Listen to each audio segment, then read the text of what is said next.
We can all feel it, right? The weather is getting more extreme, our appetite for electricity is just exploding, and the grid that powers our entire lives, well, it's getting old. And when it fails, it's not just annoying, it is incredibly expensive. The cost of just sticking with the status quo is, frankly, staggering. Just look at this number. $150 billion. That's what power outages cost U.S. businesses every single year. We're talking about factories grinding to a halt, critical data getting lost, entire shipments of goods spoiled. It's this massive, constant drain on our economy that just screams, hey, we've got a problem here. So what do? We can't just wait around for a decade to build a bunch of new power lines. We need a fix that's smart, that's fast, and that can work with the infrastructure we already have. So really, the big question is, how in the world do we build that grid? Well, here's the really cool part. The foundation for this smarter grid isn't some sci-fi dream. Nope.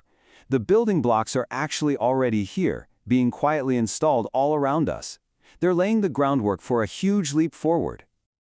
Get this. By 2022, a full 72% of U.S. homes and businesses, that's more than 119 million of us, already have smart meters. Think of these as the nervous system for a modern grid. They give us the super detailed, real-time data that is the absolute lifeblood for any AI-powered system. And this foundation is getting a major boost from new policies. There's this rule, FERC Order 2022, that basically lets things like your home battery or your electric vehicle sell power back to the grid. It's creating the perfect environment for an AI to step in and act like a conductor for this huge orchestra of energy resources. Okay, so we've got the data from smart meters, and we've got all these new flexible resources. The next logical question is, what does the AI actually do with all this? How does it transform into the efficiency engine for the entire power system? It really comes down to three main jobs. First, it can predict. AI can forecast energy demand and how much power we'll get from wind and solar with just incredible accuracy. We're talking pinpoint precision. Second, it can optimize. It fine-tunes the voltage on power lines to squeeze out an extra 1 to 4% of efficiency from the wires we already have. That's huge. And third, it can automate.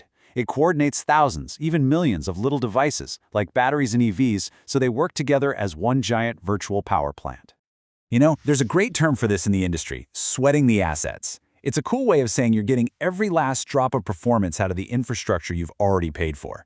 And that's exactly what AI lets us do. It means we don't have to build as much expensive new stuff, which in the end saves everybody a ton of money. Now, all of this sounds fantastic in theory, right? But the real question is, does it actually work in the real world? Well, let's take a look at a groundbreaking project in Australia that gave us a pretty stunning answer. So before the Hornsdale Power Reserve, you might know it as the Tesla Big Battery, came online, the services needed to keep the grid stable were clunky. They came from slow, expensive fossil fuel plants. But when you hook up a giant battery with some seriously smart AI software, you get a system that can respond in milliseconds. And the result? It was a total game changer. I mean, the results were just jaw-dropping.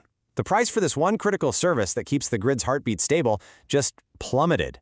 You can see it right here on the chart. The cost went from $470 per megawatt hour all the way down to just $40. In 1 year, that saved people 116 million Australian dollars. Just let that sink in for a second. A price drop of over 90%. That's the power you unlock when you combine fast hardware with brilliant software. This isn't just a small improvement, it's a complete revolution in how we can manage our power grid. All right, so we've seen how AI can be this incredible force for efficiency. But, there's an obvious question we have to tackle. It's kind of the elephant in the server room, a paradox at the heart of this whole discussion. And here it is. You're probably thinking, but wait a minute, don't all these complex AI models run in enormous data centers that chew up a ridiculous amount of electricity? And you know what? That's a totally fair and absolutely critical question. And the simple answer is yes. The energy appetite of AI is very real, and it's growing like crazy. Some projections show that by 2028, data centers could be using as much as 12% of all the electricity in the United States. So yeah, we can't just brush this aside. So what's the move? The strategy is actually pretty simple, but it's incredibly powerful. We have to point AI at the grid first. We use its amazing power to create efficiency savings that are way, way bigger than its own energy use. Basically, we make sure AI more than pays for its own power bill by wiping out waste across the entire system. So how do we get there? It really comes down to smart policy. We need to write rules that open up our energy markets to smaller devices, like those batteries in our homes. We need to agree on how we measure efficiency savings.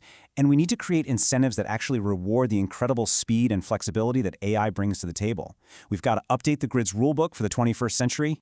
When you boil it all down, it comes back to this one simple, powerful idea. The smartest, the cheapest, and the absolute cleanest unit of energy is the one we save through efficiency. It's the one we never have to generate in the first place.